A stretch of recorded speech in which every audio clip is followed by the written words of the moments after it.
Well, as I look around this church today, I see that the people collected here truly reflect what a wonderful and beloved friend, mother, grandmother, and great-grandmother Carmen was. She was born on April 27, 1918 in Port-au-Prince, Haiti, a place she would return to throughout her life, and one which held a very special place in her heart. To give some perspective of the world into which she was born, Woodrow Wilson was president, World War I was just coming to a close, Haiti was still occupied by the United States, the epic Spanish flu had just been diagnosed, Iceland, Ukraine, and Czechoslovakia just became countries, and composer Leonard Bernstein and actor Cary Grant were newborns. She spent the first half of her life on that beautiful island. One can only imagine Port-au-Prince in those days, or Jacmel, or Kescoff, or Pétionville, or La Boule, Haiti in all her glory. It was these early experiences that helped shape the Carmen we all came to know and love. It was what made her who she was. Like so many others, she lived through Haiti's many turbulent changes. For all its beauties, it also had its troubles. The Duvaliers, both Papa and Baby Doc, the Tonton Marcoute, the many political upheavals. But, as we all know, this is what makes Haiti, Haiti. And it never made Carmen love it any less. She first came to the United States in 1964 for the wedding in Miami of her daughter Edwige to René Jean-Baptiste, my father. A year later, she moved to New York City, where she would remain until 1974, at which time she came north here to Chicago to assist her daughter Christiane with her newborn son Brian. Three years later, she returned to her beloved Haiti, where she remained active by donating her time to the local community and the Sacred Heart Church.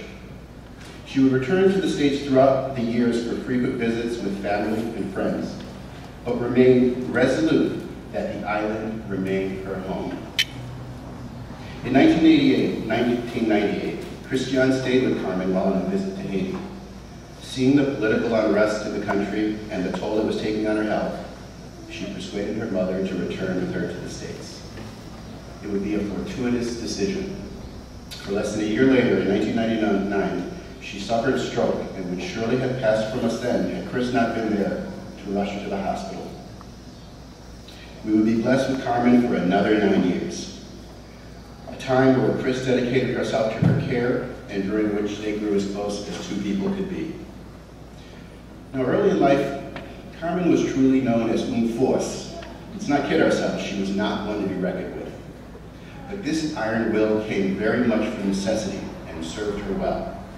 Having lost her first child, Eve, as an infant, and her husband, Frederic, in 1952, she knew she had to be strong. Raising 5 children, Edwige, Robert, Gary, Christiane, and Gina, did not leave too much room for nonsense. But in her later years, her children all successful and well-established, she relished the role of matriarch as her family grew before her.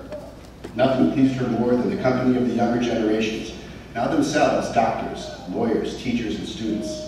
We're hearing of the latest births, graduations, travels, and new jobs. Perhaps having Thibaut Telson make a visit to tell his hilarious stories of a Haiti long past. And finally, perhaps her favorite pastime and guilty pleasure, feeding that crazy dog Kiki, which he found always good.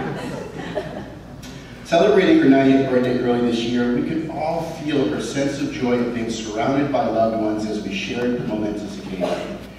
It was symbolic of all she had accomplished in life. We should all be so lucky. The family would like to take this moment to thank all of those caregivers whose professionalism and kindness made all the difference in her later years.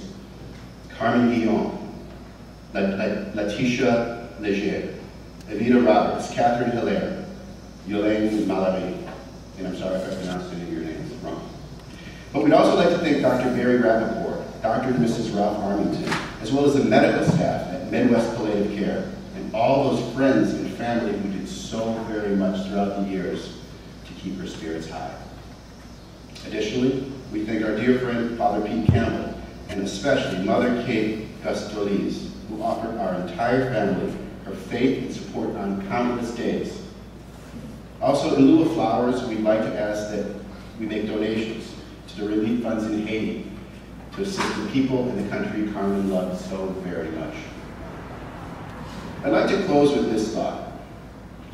In this age of science and technology, it's more important than ever that we stop and look back from time to time to understand that our greatest strength comes from our history and the bonds we have with one another, our family, and our friends. There was no text messaging in Carmen's era, no email, no web surfing. But we must understand that her time was no less important, that there truly is continuity through the generations. And perhaps that looking back upon her, and that in looking back upon her past, we may well indeed find some of our own future.